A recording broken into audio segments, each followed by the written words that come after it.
I'm the most scared man in the world.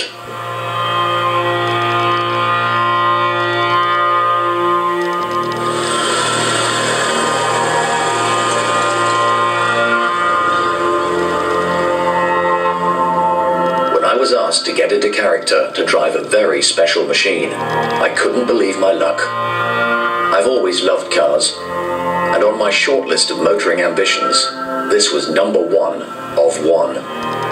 I've read the books, studied the period photographs, and thought I'd heard all the stories. The idea of a trip to the original Browns Lane factory was the automotive equivalent of a pilgrimage to Jerusalem.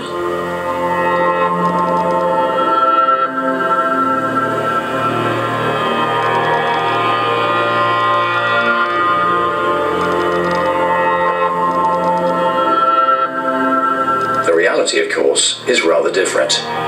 Where once the racing cars which flew the flag for Britain on the world's most glamorous circuits were hand-built by war veterans in brown coats, now there are only ghosts.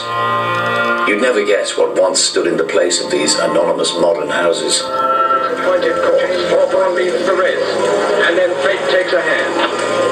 By this time, the field is thinning out, and as it does so, the cars in British racing green will have allowed 13 of the finishers are British cars.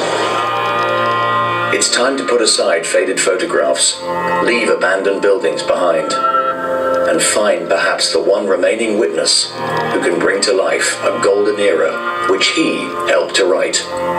His name might be familiar. Norman Jewis.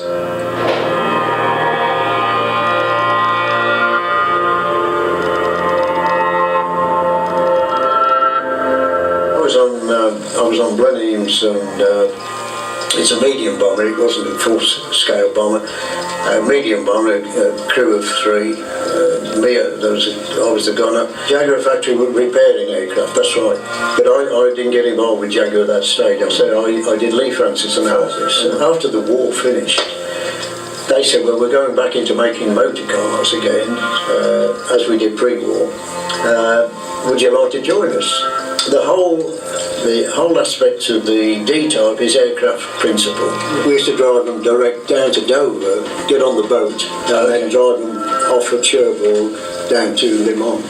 The reason we did drive them down was basically just to show people, although it's a racing car, it can be driven on the road.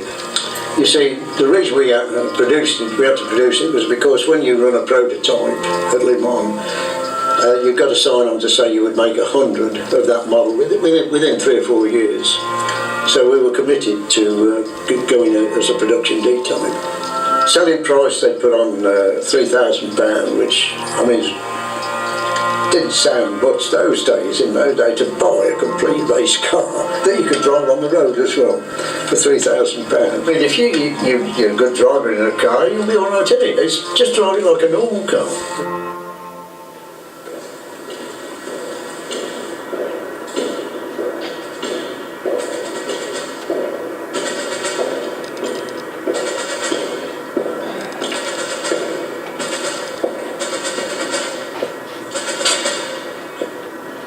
I may have underestimated the task ahead when I jumped at the chance to find out what makes one of these old cars so special and absurdly valuable. But the director was clear. Drive it like Norman would.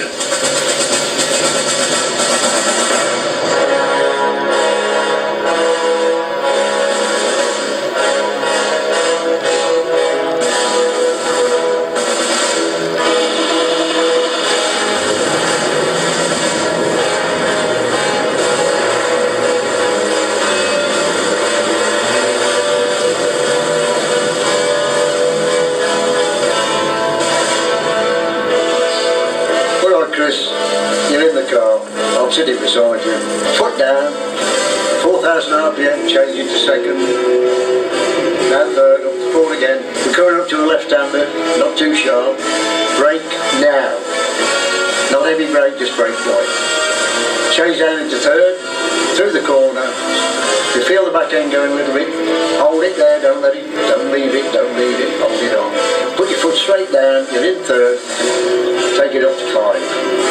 5,000. Go on, it's going. Good. Now slip it into top. No problem there, you're going well. Keep steering straight. Here we are now coming to the S bend. We're going to the left curve first. Down into second, third, that's it. Second in. Foot down.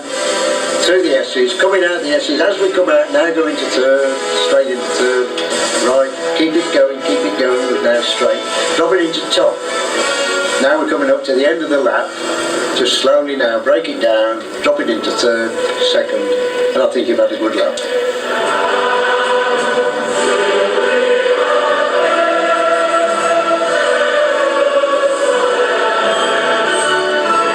I'm Chris Barry, and I'm the luckiest man in the world.